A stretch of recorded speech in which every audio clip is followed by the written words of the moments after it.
Bonjour à toutes, bonjour à tous. Aujourd'hui, nouveau test sur la chaîne Le Garage PTS. Test d'une voiture et d'une marque très connue, mais que l'on n'a jamais vu encore sur la chaîne. Vous l'aurez peut-être certainement reconnu. Donc, c'est la Smart Fortwo, la très célèbre Smart Fortwo. Vous voyez, donc dans cette configuration Fortwo, donc pour deux. Donc, vous l'aurez compris, c'est une 2 places. C'est la micro citadine de chez Smart, marque lancée à la fin des années 90, qui ont donc voulu révolutionner le marché de la micro-citadine et des voitures de centre-ville en proposant un concept très différent, très particulier, voiture 2 places à l'époque sans coffre, avec ou quasiment. Et donc là, on est sur la deuxième mouture sortie en 2007. Celle-ci est de 2012. En plus, c'est une série limitée, donc Sharp Red, avec reconnaissable à ce design extérieur de couleur noir et rouge, donc noir pour la carrosserie principale et les pare-chocs, et rouge donc avec donc les coquilles de rétro, les arches qui contournent la voiture, les jantes alu de couleur noire. Donc c'est une série spéciale sortie en 2012 à 1800 exemplaires. Donc c'est essentiellement sur des détails esthétiques intérieur-extérieur, hein, comme souvent de toute façon les séries limitées. Et la Smart Fortwo, donc de deuxième génération, sortie en 2007 et ce jusqu'en 2015 de mémoire, proposait plusieurs niveaux de motorisation essence et un moteur diesel. Celle-ci est une 71 chevaux. Donc la mécanique est d'origine Mitsubishi, c'est un 1 litre essence en 3 cylindres qui se situe donc à l'arrière. La voiture est donc une propulsion associée à une boîte de vitesse automatique comme toutes les Smart, et en plus avec l'option Soft Touch. Donc cette option vous permet de passer manuellement entre guillemets les rapports. La gamme Smart Fortwo donc se déclinait en plusieurs moteurs, 61 chevaux, 71 chevaux, et ensuite vous aviez deux moteurs supplémentaires à configuration turbo, donc 84 chevaux, 98 chevaux.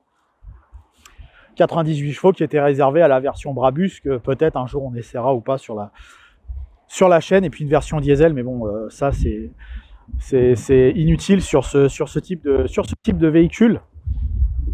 Voilà, donc ça c'est pour parler des premières choses. Ce qu'on peut noter déjà d'un point de vue esthétique, hormis ces deux tons de couleur très spécifiques au Smart, bah, c'est son gabarit. On a un pare-brise qui est très très plongeant et qui descend quasiment jusqu'en bas de la voiture, qui contraste très largement avec la largeur des montants de porte, qui, on va le voir durant l'essai, gêne un petit peu la conduite, hein, puisqu'on peut voir que voilà, toute cette partie-là assez cachée pour la conduite. Parce que je rappelle, hein, c'est une voiture quasiment destinée à la ville, et de la même façon, les arches et la partie plastique arrière est très très très généreuse, ce qui fait que ça limite légèrement la visibilité à l'arrière.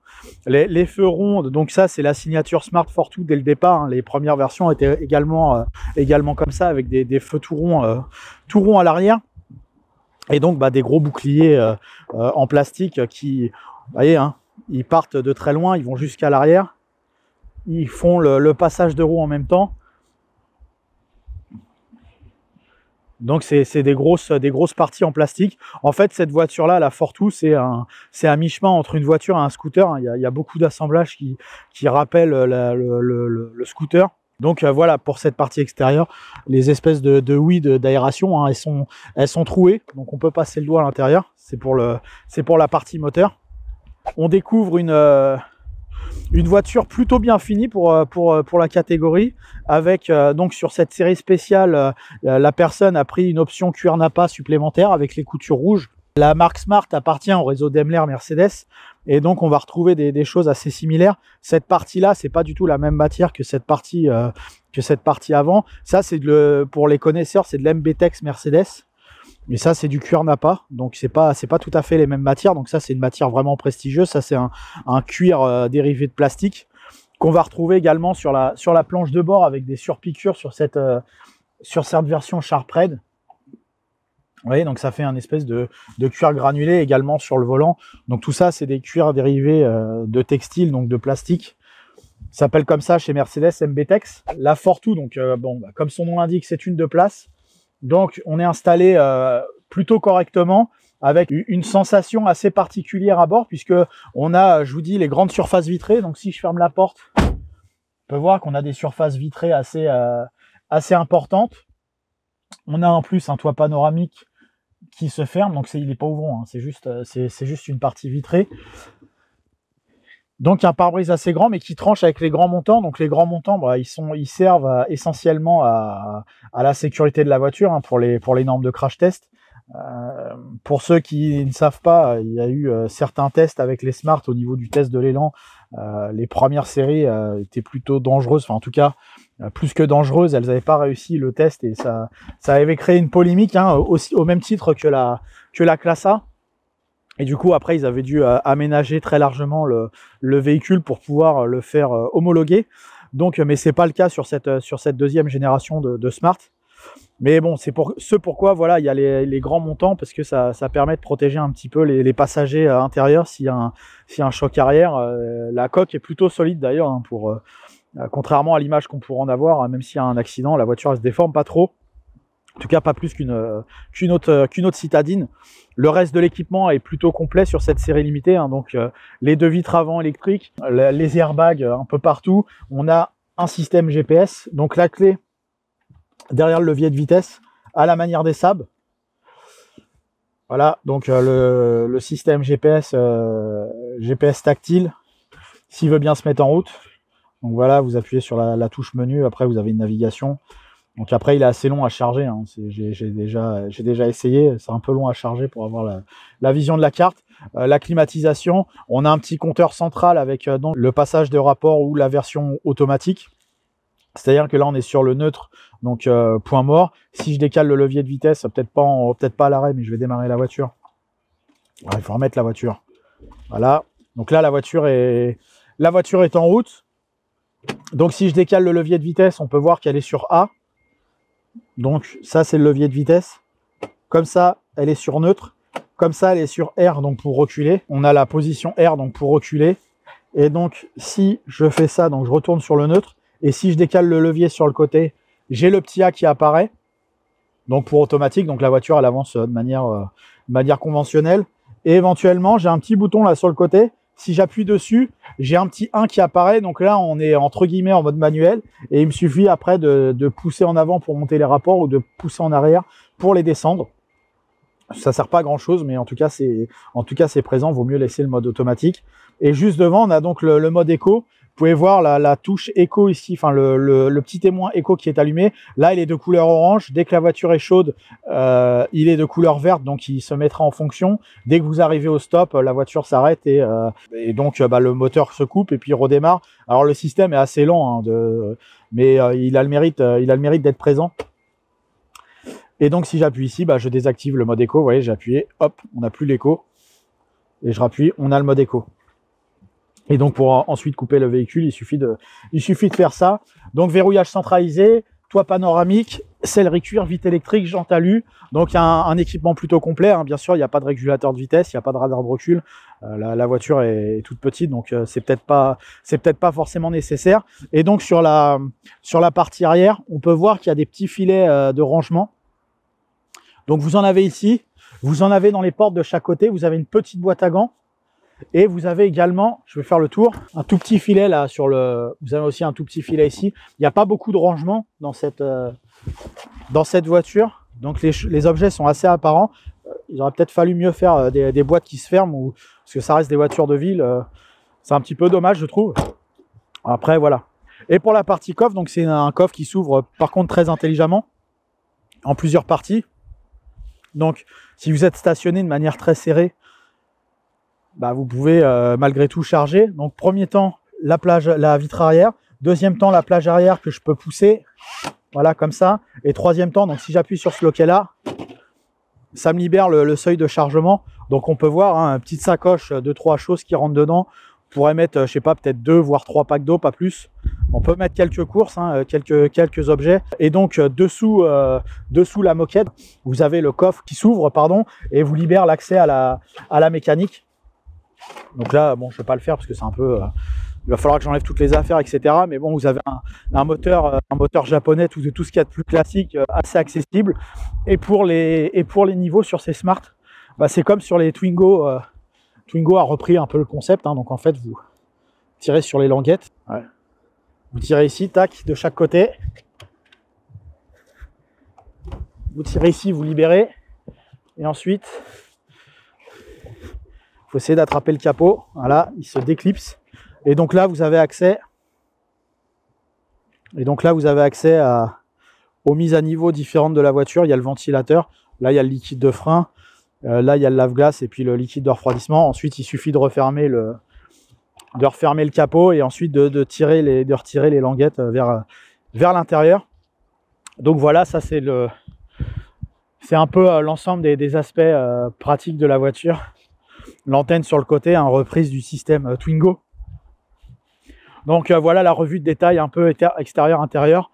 On va pouvoir aller essayer cette voiture pour se rendre compte de ses qualités dynamiques. Donc nous voici au volant de la Smart Fortwo Sharp Red de 2012 en 71 chevaux. Alors la première chose qu'on peut voir qu'on peut analyser quand on se met à bord de cette voiture, c'est qu'on est assis plutôt très haut, mais avec une surface vitrée assez intéressante dans le sens de la hauteur. Par contre, on a quand même des gros montants de pare-brise qui cachent la vision alentour. Donc ça, c'est assez dommage et c'est renforcé par la mauvaise visibilité aux trois quarts arrière. Donc c'est aussi également dommage vis-à-vis de la taille de la voiture et puis de son utilisation, hein, qui est petite voiture de ville, donc utilisation urbaine quasi exclusive. Donc ça c'est les deux premiers points. Dès qu'on s'assoit dans le véhicule, on est un peu partagé entre la sensation de vision et l'effet psychologique de savoir que la voiture est toute petite. Et ces gros montants qui sont là pour vous protéger, hein, parce que il faut quand même que malgré tout les crash tests puissent être bons. Donc ça c'est moi ce qui m'a marqué en priorité sur cette voiture. Ensuite, la deuxième chose, ça va être l'aspect confort. Alors le siège est pas trop mal dessiné, il est plutôt confortable pour la catégorie. Donc le deuxième point était plutôt positif. Et maintenant qu'on roule là à faible allure en ville, comme elle nécessite cette voiture, et là on est par contre vite déçu, parce qu'au démarrage on entend très fortement le moteur qui se situe juste derrière vous, hein. C'est un moteur arrière sur les Smart, et du coup le moteur se situe derrière vous et on l'entend tout de suite.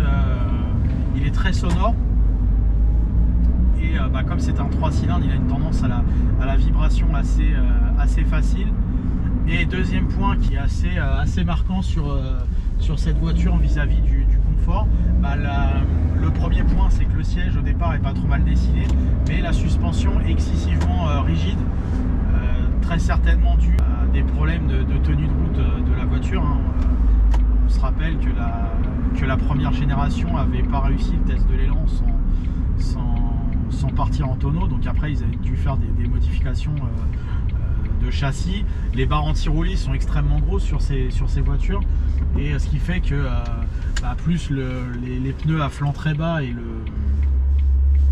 les suspensions très dures, du coup vous avez un confort qui est catastrophique. Dès que vous passez sur des pavés, une route un peu défoncée ou les dodanes, voilà, elle est très pénalisée la voiture, je trouve. Donc c'est assez dommage. Alors elle prend pas du tout de roulis, hein. On est dans le rond-point là. Elle se conduit très bien, elle se conduit à une main même. Au niveau de la direction, c'est pas mal. Par contre, c'est très dur finalement en termes de suspension, c'est un tabouret.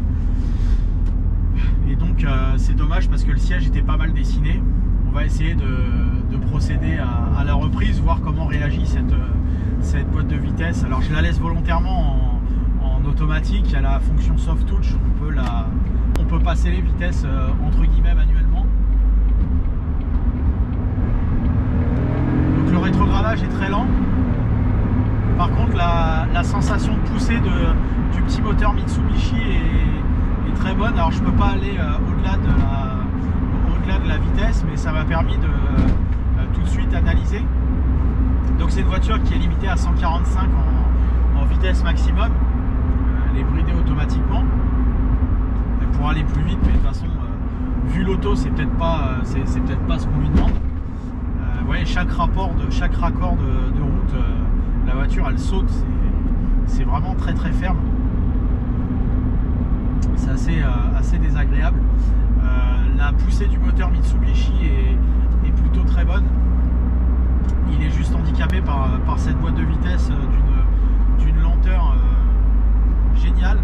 Alors ça, malheureusement, c'est le lot de quasiment toutes les voitures urbaines automatiques, à de rares exceptions près, qui vont avoir soit des vraies boîtes auto, soit éventuellement des convertisseurs.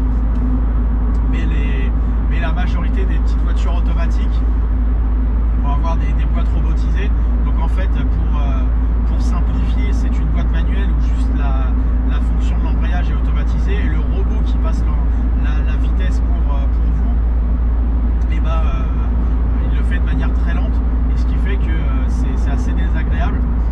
Autre phénomène désagréable, lorsqu'on est sur le 6e rapport comme ici, quand vous êtes en mode automatique, vous êtes sur la 6e vitesse puisque vous êtes sur l'autoroute, on est à 80 km/h, le moteur fait beaucoup de bruit, ça vibre beaucoup parce que la voiture est en sous-régime, donc ce qui fait que soit il faut repasser en manuel pour la renvoyer sur le rapport inférieur, soit il faut écraser l'accélérateur pour sortir de l'impasse. Donc là, quand on est à 70-80 sur le dernier rapport, et du coup on est assez handicapé, et le rétrogradage est assez lent, assez brutal. On voit que je secoue comme ça, et en fait il y a le moteur par contre qui est super volontaire, mais la boîte est très lente.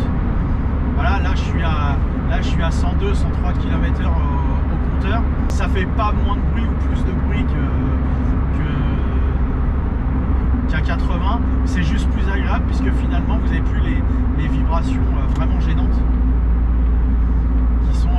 qui sont l'eau des 80 km/h sur cette voiture. C'est-à-dire qu'il vaut mieux rouler à 95-100 qu'à 80. Malheureusement, comme il y a beaucoup de routes du réseau secondaire à 80, c'est pas terrible. Donc le bilan de l'agrément mécanique de cette voiture, de l'agrément de conduite, est extrêmement bas pour moi, parce qu'on a un moteur qui va vibrer excessivement à 80 km/h sur le dernier rapport.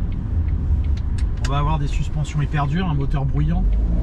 En fait, le seul truc qui la sauve un petit peu, c'est le fait que le moteur soit plutôt volontaire dans cette 71 chevaux. Alors à savoir qu'on a également des versions turbo 84 et 98 chevaux. Peut-être qu'un jour on les essaiera sur la chaîne. J'ai déjà eu l'occasion d'essayer de faire plusieurs dizaines de kilomètres dans une Brabus 98 de la même génération, qui était peut-être un peu plus vieille, peut-être de 2010 à ce moment-là. Et c'est vrai que c'était plutôt intéressant dans la poussée, mais c'était encore plus dur en suspension à cause des grosses roues. Là, la 71 chevaux, c'est la version la plus classique, hein, la plus normale entre guillemets. Et en dessous de cette version 71, on a la 61, qui celle-là je l'ai jamais essayé, donc je peux pas réellement donner mon avis, mais bon, je pense que du coup elle est moins agréable mécaniquement que cette 71, et qu'elle sera tout aussi lente en termes de passage de rapport, et tout aussi dure en suspension. Donc c'est pas fameux à mes yeux. Là vous voyez, un dodan, tac, c'est tout de suite un coup de bâton dans le dos. Il n'y a quasiment pas de débattement sur la suspension. Donc ils essayent de corriger comme ils le peuvent les problèmes de tenue de route vis-à-vis de la taille, mais c'est au détriment c'est vraiment au détriment de la suspension et du confort. Autre point que je trouve assez moyennement maîtrisé, et ça entache également le bilan de cette voiture pour la ville, c'est la réactivité du système stop and start. Tout à l'heure je vous montrais la fonction éco au tableau de bord. Donc pour rappel, hein, il y a un petit voyant ici, vous avez un voyant de désactivation à côté du levier de vitesse. Donc quand le éco est enclenché, du coup vous avez le stop and start qui se fait dès que vous arrivez au stop, au cédé de passage ou au feu rouge. Par contre, quand vous arrivez mettons juste sur un cédé de passage et que vous arrêtez une seconde, bah, le temps que la voiture elle s'éteigne et qu'elle se remette en route, ça laisse un peu de temps de réponse. En plus avec la boîte lente, et bah du coup en démarrage, si vous avez un mec pressé derrière vous, bah, il va vous klaxonner parce que ça peut prendre 2 secondes. Et là j'ai juste une personne à laisser passer. J'ai passé quasiment 2 secondes, le temps de repartir avec la voiture. C'est plutôt très lent et c'est assez dommage.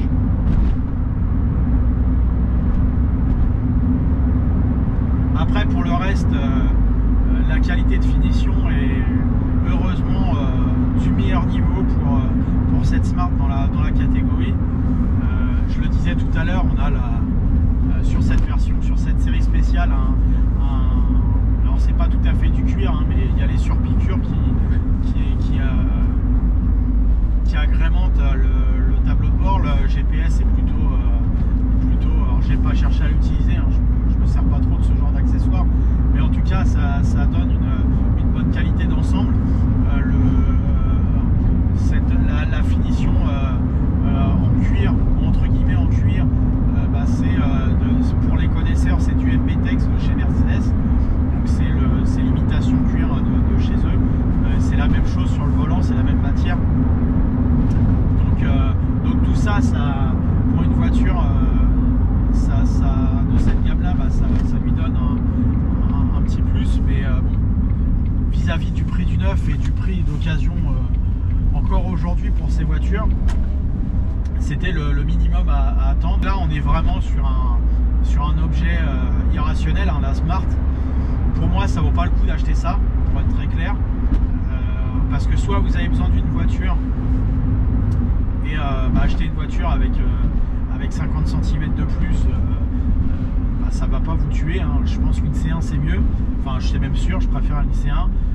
Une Twingo c'est mieux pour rester dans les voitures les plus courantes françaises de la même génération, et c'est beaucoup moins cher, beaucoup moins kilométré. Alors c'est sûr qu'il n'y aura pas ce côté luxueux entre guillemets, parce que c'est pas non plus mais en tout cas il n'y aura pas ce côté smart, hein, voilà, comme ils disent sur cette voiture. Ce sera pas dans la tendance, hein. Mais au moins vous aurez une voiture dans les mains, parce que là en fait pour moi on n'a pas une voiture dans les mains, on a un espèce de scooter avec au lieu d'avoir les places en enfilade, on les a de manière latérale. Donc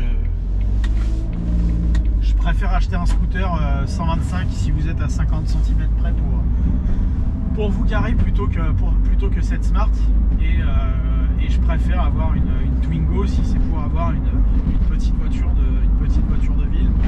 Ça vous rendra beaucoup plus de service, ça c'est sûr et certain. Donc voilà, moi je valide pas ce véhicule. À vous de choisir maintenant. Merci à vous d'avoir suivi ce nouveau test de Smart. Pour rappel, donc Smart Fortwo Sharp Red 71 chevaux de 2012. Merci encore pour votre fidélité. N'hésitez pas à vous abonner. Le Garage PTS sur Facebook, YouTube et Instagram. Merci à vous, à bientôt.